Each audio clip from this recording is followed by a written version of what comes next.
Oui, c'est dans cette imitation de mon introduction habituelle que je te souhaite la bienvenue dans le podcast Murmuricain. Cette introduction inhabituelle, c'est parce que j'ai le plaisir de t'annoncer que la cavalcade, le premier sommet virtuel des propriétaires de chevaux curieuses, revient du 6 au 10 septembre. Et pour l'occasion, je te propose une série exclusive de 10 interviews inspirantes et bienveillantes. Tu vas écouter un des 10 épisodes qui te permettra de découvrir les parcours et les stratégies des intervenantes de la cavalcade pour t'aider à prendre soin de ton cheval grâce au mouvement.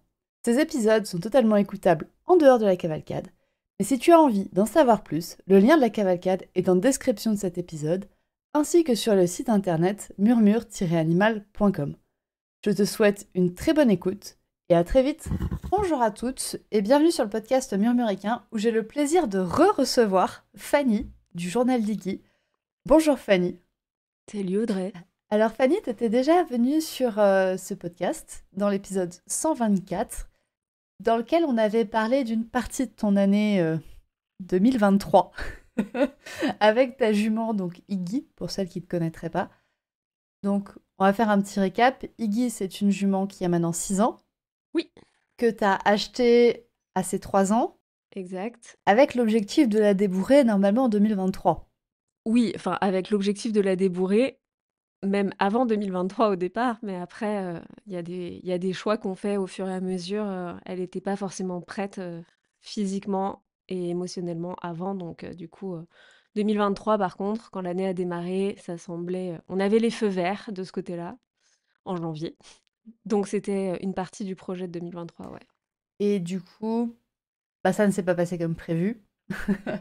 Est-ce que tu peux Oui. nous raconter du coup ton année 2023, donc qui débute par l'objectif de je vais débourrer ma jument cette année, quoi. Ouais, bah en fait 2023, j'avais plusieurs objectifs. J'avais un peu fait, tu vois, l'espèce de to-do list, très, très ambitieuse avec, beaucoup de projets très précis, Hmm. avec des deadlines très précises, Oui, donc en par exemple, le et montoir, il était au mois de février, et puis non, alors j'avais pas poussé le Ah, vice jusque-là, mais j'avais quand même, on va dire, j'avais 3-4 gros objectifs qui étaient effectivement, de débourrer Iggy, de partir en randonnée, itinérante sur 2 jours avec elle, au courant de l'été.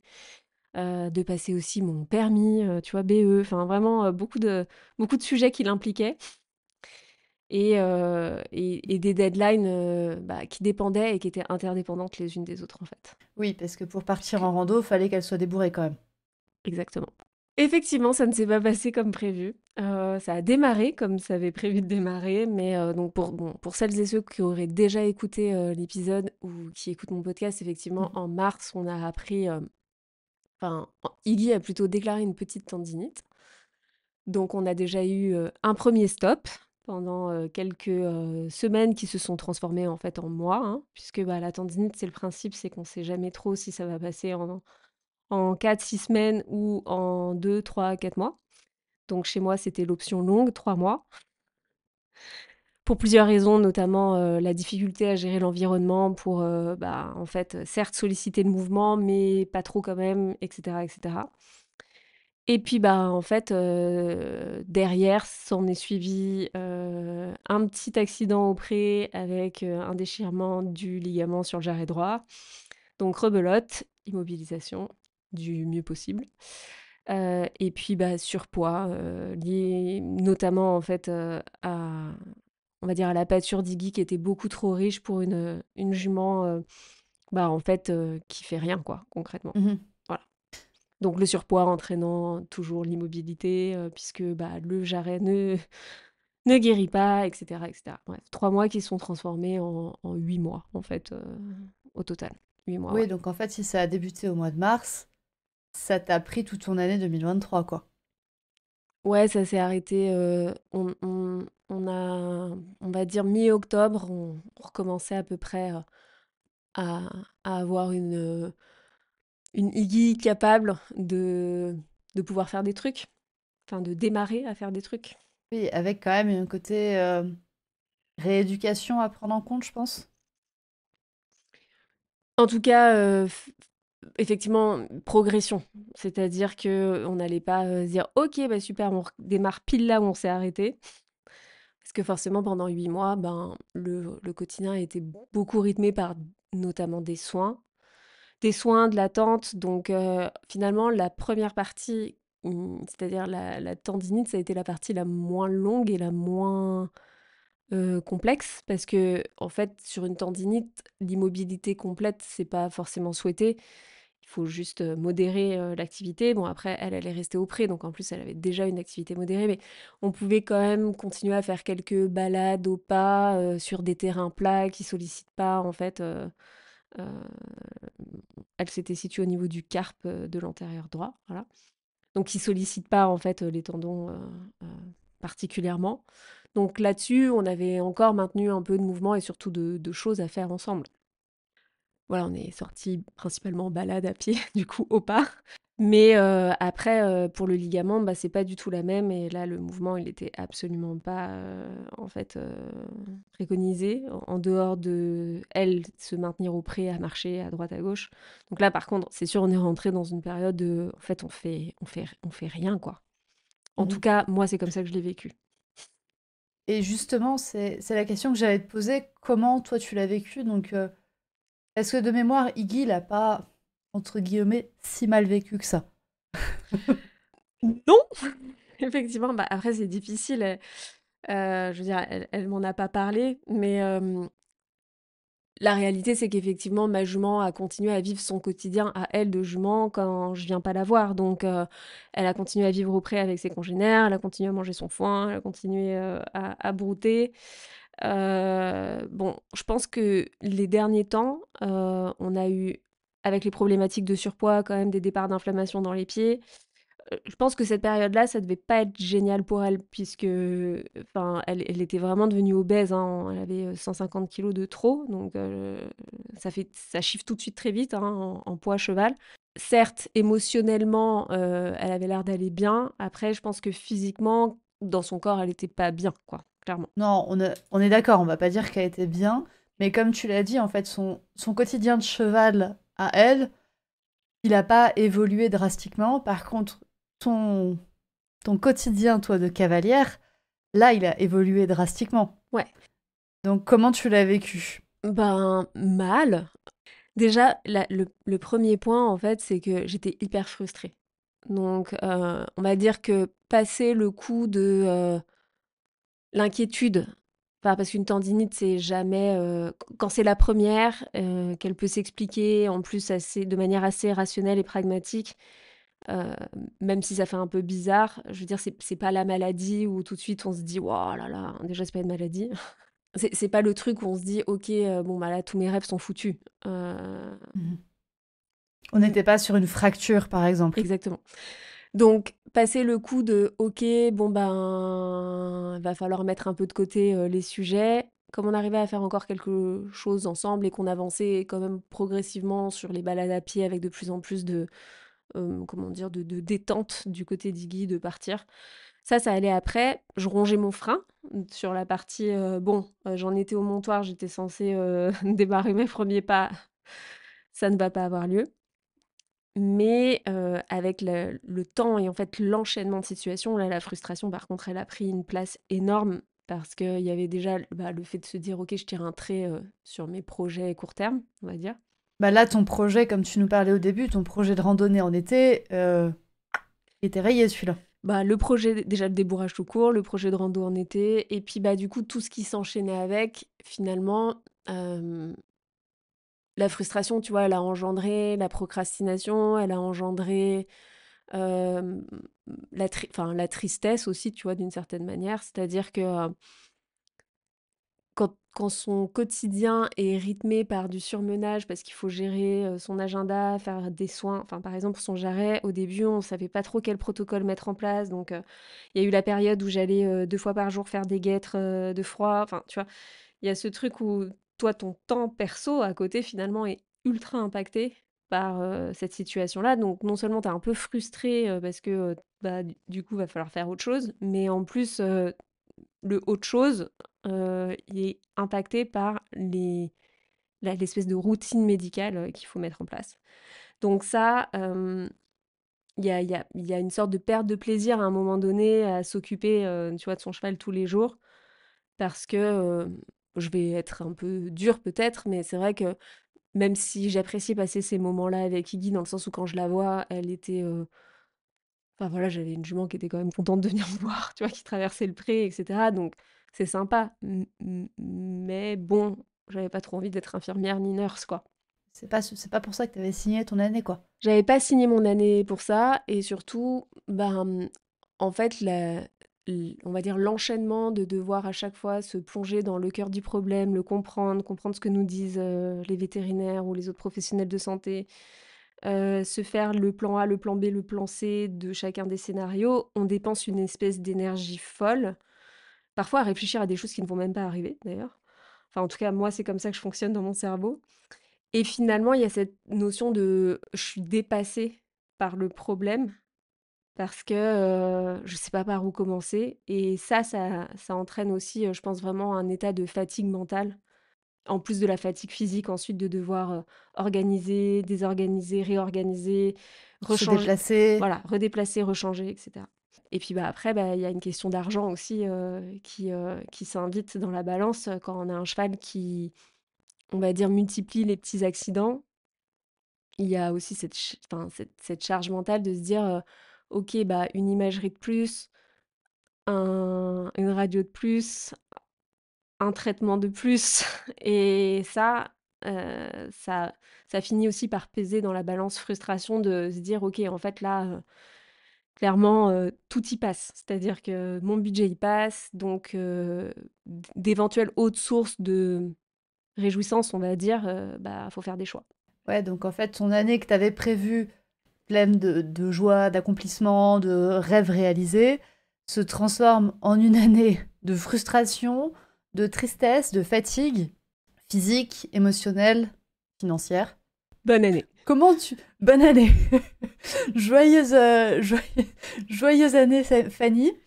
Tout ce que tu avais prévu ne se passera pas et va se passer, on va passer d'un côté à l'autre du spectre, quoi. Ouais. Comment, comment tu rebondis après ça? Parce que quand même, bah, tu l'as dit, à partir de mi-octobre, donc on va se dire novembre, la situation avec Iggy s'est améliorée. Elle pouvait nous refaire des choses, mais toi, t'étais pas capable au moment-là. Non, c'est ça Enfin, le comment ça se passe, tu vois, quand toi, t'arrives avec ces 8 mois de fatigue accumulée, ah, je vais pouvoir faire quelque chose. justement, c'est le double effet qui se coule. C'est-à-dire que, on a certes on a certes très envie que tout ça finisse pour pouvoir passer à autre chose. Parfois, le passer à autre chose, prend plus de temps que ce qu'on souhaiterait et ça, c'est difficile aussi d'accepter. De se dire, «Ah, il suffit pas que je claque des doigts, ça y est, maintenant elle va bien» pour que moi, en fait, j'ai retrouvé ma motivation, tu vois? Genre, «Ah oui, j'ai trop envie, c'est bon, la semaine prochaine, on y va, on refait des montoirs et c'est reparti». Et là, c'est apprendre à respecter notre propre rythme et avoir conscience déjà de notre propre rythme, donc de se dire: certes, j'ai accumulé du stress, de la frustration et de la tristesse et de la fatigue. J'ai plus d'énergie et même pour un truc positif, j'ai plus d'énergie, en fait et ça, c'est ça le deuxième effet qui se coule, c'est qu'après il y a l'espèce de, procrastination, tu vois? Qui arrive. On remet à demain parce que, on n'est plus très motivé et là, tu culpabilises de plus être motivé, en fait. Parce que tu as tellement attendu ça que tu te dis: «Bah, bon, c'est bon maintenant». En fait, on qu'est-ce que tu attends finalement? Oui, maintenant ta jument va bien, c'est bon, on se remet en selle, quoi. Ouais, on se remet en selle. Après ça, c'était pour mon cas, mais ça peut être, plein de cas Non, mais différents. voilà. Voilà. C'était une métaphore, tu vois, de ma jument va bien, Oui, c'est c'est vrai. bon, on s'y remet, quoi. Mais dans mon cas, c'était ça, mais je pense que, enfin, en fait, ma situation, c'est pas juste une histoire de cheval blessé ou pas, c'est finalement, quand le plan se déroule pas comme prévu ou quand on sait que, il va falloir changer le plan à un moment donné parce que ce qui fonctionnait à un moment donné ne fonctionne plus pour l'année d'après ou pour le mois d'après ou pour la semaine d'après et là-dedans, ça peut être, tu vois, genre, ton cheval qui vieillit et tu commences à, tu vois, à te dire, OK, comment je réadapte? Ça peut être, à l'inverse, je sais pas, ton cheval qui a un problème comportemental qui arrive du jour au lendemain et tu pas compris pourquoi, tu vois? Enfin, en fait, c'est pas juste lié au fait d'avoir un cheval et une année blanche parce que ton cheval, il est malade à un instant T. C'est la perte d'équilibre que tu as par rapport à une projection que tu as eu très, très, très fort, que tu as beaucoup planifié pour accepter d'avancer dans un incertain permanent à un moment donné, pour ensuite rebasculer dans un après où il va falloir quand même retrouver un équilibre et recréer un équilibre puisque ben, en fait, il faut tenir compte de ton état à toi, physique ou émotionnel, qui n'est pas forcément la même ligne de départ que celle que tu avais avant que ce truc-là arrive. Ouais, parce que de tout ce changement de plan, en fait, déjà le premier changement de plan de ça se passe pas comme prévu, ben, dans ton cas, Iggy est blessé, qui demande énormément d'énergie, et le deuxième changement de plan, en fait. Parce que pendant 8 mois, tu t'y es habitué. Ouais, tu t'habitues, puis comme on dit, en fait, il y a vraiment euh, le point de départ, il est aussi de soi, c'est-à-dire qu'est-ce qu'on est capable de donner à ce moment-là. Et du coup, il suffit pas de claquer des doigts parfois pour retrouver la pêche, on va dire. Tu vois, ça me fait vachement penser aussi à des athlètes ou des sportifs qui vont se blesser, tu vois, j'en sais rien. Les JO, c'est tous les 4 ans. Et on va parler des JO parce que c'était cette année. Wouhou. Et on va pas parler des cavaliers, d'accord? On va parler de n'importe quel autre athlète, j'en sais rien, natation, OK. Tu les JO tous les 4 ans, tu te blesses à -2 ans avant les JO, tu fais une année de rien. Ton point de départ pour te dire, «Est-ce que je rentre ou pas dans la course?» juste l'année d'avant pour essayer, de faire partie de la sélection, c'est quand même pas le même que 3 ans en avance quand tu sais que tu as 4 ans pour te préparer, que tu vois? Que ta vie va être conditionnée pour ça, que tu vas et en fait, c'est accepter que, en fait, non, mon point de départ, c'est plus le même, donc comment je prends soin de moi et comment petit à petit j'apprends à me remotiver, en fait et surtout, peut-être même ne pas partir genre plein fouet, genre, «Allez hop, je m'en remets plein, je m'en remets plein», une to-do list géante, pour éviter, bah, en fait, le yo-yo émotionnel, sur, «Je peux y arriver, j'y arrive pas, je peux y arriver, j'y arrive pas» et cetera, quoi. Ouais, donc t'as d'abord fait ton bilan, on va dire, de là où t'en étais. Alors, qu'est-ce que j'ai fait concrètement? J'ai même pas commencé par le bilan. En fait, au départ, je me suis, juste appuyée sur des gens qui étaient motivés pour moi. Je suis allée voir ma coach et je lui ai dit: «Bah, moi, je suis pas capable de remettre Iggy en route parce que là, je suis fatiguée, je suis lessivée et clairement, les 3 semaines qui arrivent là, je si tu me demandes ce que j'ai envie de faire, j'ai envie de rien donc nos séances, elles vont ressembler à rien et du coup, bah, on va enfin, en tout cas, il y aura pas d'avancée, quoi». Donc voilà. Oui. Et puis ta coach, du coup, donc en tout cas, une personne extérieure qui l'a pas vécu de la manière dont tu l'as vécu, parce que c'était pas sa jument, elle a pas eu la fatigue, elle a pas eu la charge financière, elle a pas eu tous ces points de vue-là, bah elle avait encore la motivation pour toi. C'est ça. Donc en fait, j'ai appris à me remotiver à ses côtés. Donc en fait, elle a amené la motivation pour 2 puis petit à petit après ça ce qui m'a donné en fait, l'énergie de me dire: «Bon bah, avant justement de recommencer à, fixer des échéances, faire des plans dans sa tête et cetera». Je parlais même plus d'objectifs, hein, juste faire des plans, faire des projets. Faisons un peu un bilan justement de où j'en suis, qu'est-ce qui est important, qu'est-ce qui s'est passé, qu'est-ce qui en fait, c'est donner de la perspective finalement, parce que notre mémoire, elle nous fait défaut. À un moment-là, on retient que ce qui est négatif, on retient plus ce qui est... Enfin, Oui, puis même on a énormément de biais qui sont en exactement. jeu. Aujourd'hui, tous les gens qui étudient le cerveau te diront que ta mémoire, en fait, elle est biaisée. Mais pas tout à fait, vraiment. Enfin, s'il y a bien un truc sur lequel il faut pas que tu te fies, c'est ta mémoire, accessoirement. Donc, en fait, de prendre le temps de se dire, je dédie un moment donné pour faire un bilan en me posant certaines questions et surtout en cherchant pas à les orienter, en étant le plus honnête possible, c'est ce qui va me permettre de dire, OK, c'est quoi ma nouvelle ligne de départ pour commencer, en fait, à projeter et puis projeter avec douceur en se disant: «OK, c'est quoi le bon rythme ou le bon nouveau rythme pour moi?» et c'est OK si, c'est pas le même rythme qu'avant. Il y a une phrase, je ne sais pas qui de qui elle est. Je l'ai googlée, j'ai pas trouvé. Donc, je suis désolée de la citer. Ce n'est pas sans dire l'auteur parce que c'est pas moi qui l'ai inventé. Je sais qui l'a dit souvent, mais je ne sais pas qui l'a pensé pour la première fois. Mais c'est que, en fait, il y a pas d'objectif trop grand, il y a que des deadlines souvent trop ambitieuses. Et en fait, c'est vraiment ça. Si on doit se parler en termes d'objectifs, alors ce mot fait un peu peur et des fois, il faut savoir l'enlever de son vocabulaire parce que justement, un objectif, il faut que ce soit ambitieux, il faut que... Non, en fait, des fois, c'est juste, c'est quoi le projet, c'est quoi les plans, de quoi on a envie, en fait. Et le moment où, en fait, on se dit, ah ok, je le pose, mais j'accepte que le chemin, il n'est pas obligé d'être en 3 jours, ou en 3 mois, ou en 3 semaines. Et ben, en fait, c'est se donner de la douceur pour trouver le bon équilibre pour avancer au bon rythme. Ouais, donc ton protocole, ça a été déjà d'avoir des personnes autour de toi qui sont, entre guillemets, motivées pour toi, Exactement. Une grande dose de motivation extrinsèque. extrinsèque, pour ensuite te permettre de faire le bilan dans ton cas, enfin, du temps passé qui s'est écoulé, pour ensuite, et toujours avec, comme tu dis, avec beaucoup de douceur, recommencer à faire des plans sur l'avenir, quoi. Ouais, c'est ça.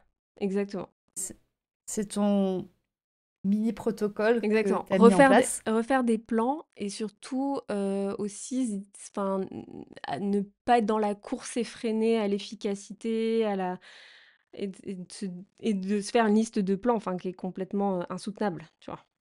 Et quitte à se noter que le 15 mai, tu remontes à cheval, quoi. Exactement. Parce que, Ça, en fait, t'as supprimé tes objectifs, quoi. j'ai transformé mes objectifs, voilà, en projets, en rêves même. Enfin, j'ai commencé à réemployer le mot rêve. Genre, ok, ce serait quoi là, mon rêve pour dans, je sais pas, dans les 2, 3 mois qui arrivent. Et en fait, d'avoir de la clarté, mais avec un certain flou, tu vois. C'est-à-dire quitter le monde trop. Euh, et c'est moi qui le dis, mais project management très cadré pour se dire, ok, bah en fait, de toute façon, c'est du vivant. Moi, je suis vivant, mon cheval est vivant, donc il y a un moment donné, il faut accepter que l'équilibre, il est flottant. Ça ne veut pas dire ne rien faire, parce que sinon on procrastine à tout jamais. Mais se dire, il est flottant, ça peut changer, je peux revenir dessus, je peux le transformer, je peux le réadapter.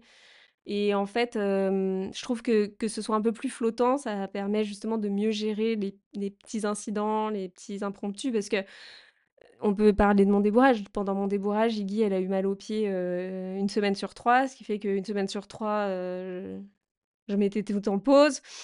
Ce plan-là, tu l'as mis en place. Enfin, oui, tu l'as mis en place quand il y a eu les grosses blessures d'Iggy, mais en soi, comme tu disais à un moment donné, on peut le mettre en place pour tous les petits changements qui arrivent au cours de Exactement. la vie, de Et faire face à du vivant. c'est ça. Et du coup, bah oui, j'ai fait un débourrage sur 6 mois. C'est hyper long.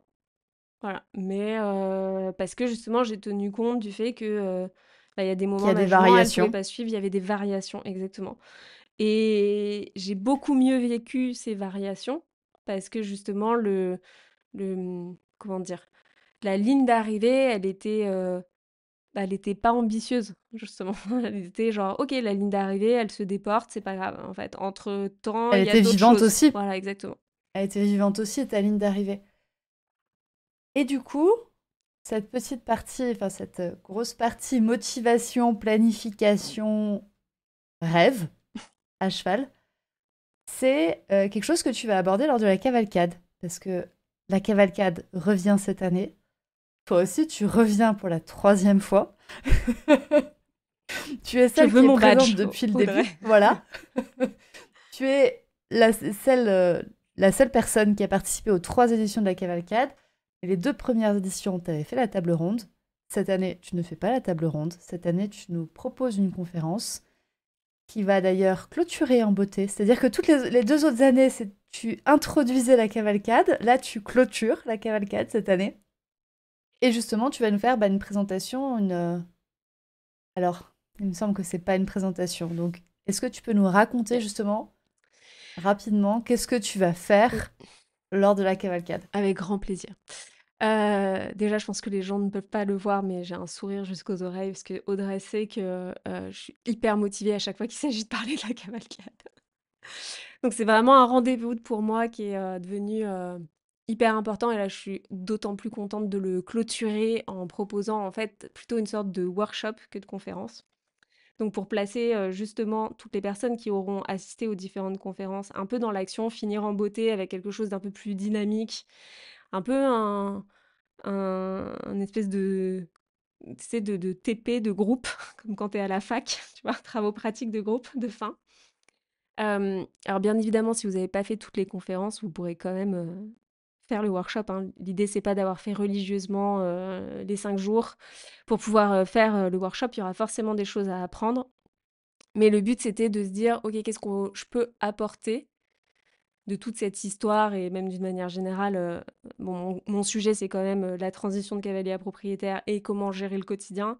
Donc, comment je peux amener quelque chose à toutes les participantes pour ben, maintenir la motivation, enfin créer la motivation et maintenir le mouvement après la cavalcade. Parce que là, pendant 5 jours, elles vont avoir plein de conférences sur tout ce qu'elles pourraient mettre en place ou pas avec leur cheval quand il s'agit d'être en mouvement et de faire des choses fun à deux, okay, des séances qui sont pas ennuyantes et de faire des découvertes, etc. Et du coup, ben, on va prendre le temps ensemble de se dire, ok, qu'est-ce qui m'intéresse? Qu'est-ce que j'ai envie de mettre en place? Qu'est-ce qui me paraît ok, pas ok? Et comment on va construire justement les habitudes pour réussir à faire en sorte de ne pas abandonner au bout de 3 semaines parce que ça n'aura pas marché, parce que bah, justement il va falloir y revenir, que tout se passe pas comme prévu, etc., etc. Ouais, tout en profitant de cette énergie de groupe qui a été créée lors de la cavalcade et qui Exactement. sera toujours lors de ton workshop du coup. Lors de mon workshop et même si on regarde en replay par la suite. Donc, qu'est-ce que je vais transmettre en gros? On va justement faire ce dont je vous ai un petit peu parlé, qui est le bilan. Spoiler. La partie bilan, vous allez la retrouver dans mon propre podcast. C'est une cavalcade interactive, c'est-à-dire que à la fin de cet épisode, Non, je vous donne rendez-vous, en fait. Je vous donne rendez-vous pour l'épisode qui sort sur mon propre podcast. Donc, ce sera dans l'épisode qui sort la semaine prochaine, le 28 voilà. août. Et vous aurez, en fait, pareil, un espèce de petit épisode façon workshop pour faire le bilan, de manière à démarrer la cavalcade avec l'esprit on va dire, posé, avec une rétrospective de votre année, de là où vous avez envie d'aller. Et ensuite, pendant le workshop, on va plutôt se concentrer sur 2 ateliers. Le premier atelier qui est de comment justement cultiver la motivation, donc faire la différence entre notre motivation intrinsèque, extrinsèque, et comment on peut aller, cultiver cette motivation. Et poser ses plans, pour ne pas dire objectifs. J'ai promis à Audrey de ne pas parler d'objectifs, vu que c'est un mot parfois qui fait un peu peur. Tu te l'es promis à toi-même, hein. Je me le suis promis à moi-même. Je tiens à préciser que je n'ai interdit aucun vocabulaire. Hem Et effectivement, le deuxième atelier qui va être autour de comment on crée les bonnes habitudes qui vont qui vont aider en fait, chacun à, respecter son plan et respecter ses plans, tout au long de l'année. Et donc ça, c'est un atelier qui est entre, éthologie et psychologie, comme je dis, et project management, puisque, il y a vraiment toute une partie, de petits rituels qu'on va mettre en place qui correspondent, à, ce qu'on fait, quand on observe en éthologie, son propre comportement. Donc voilà, ça va être assez intéressant là-dessus. Donc le prochain rendez-vous, c'est la semaine prochaine, donc sur ton podcast qui s'appelle le Journal d'Iggy. Des fois les gens ne te connaissent pas. Et ce sera l'épisode numéro 92. Et le deuxième rendez-vous, ce sera donc lors de la cavalcade, donc du 6 au 10 septembre. Les inscriptions pour la cavalcade sont ouvertes dès aujourd'hui. Vous pouvez vous inscrire en cliquant sur le lien en description de cet épisode ou sur le site internet murmure-animal.com. Bah écoute, je pense que les personnes ont toutes les informations. J'espère que les personnes sont aussi excitées que nous. Ouais, je pense. Je pense. Vu les premiers retours, je pense. Cool. Mais venez nous dire, hein, si vous êtes contente, venez nous le dire quand même sur Instagram. Bah écoute, merci Fanny pour cet épisode. Et du coup, à très vite sur ton podcast et dans l'heure de la cavalcade. Merci Audrey. C'est la fin de cet épisode de podcast. S'il t'a plu, tu peux le partager à une personne de ton entourage qui pourrait également l'apprécier. Tu peux également venir me dire ce que tu en as pensé sur le compte Instagram murmure.animal. Je te remercie encore une fois de ton écoute et je te retrouve la semaine prochaine pour un nouvel épisode pour toujours plus de connaissances pour ton cheval et pour toi.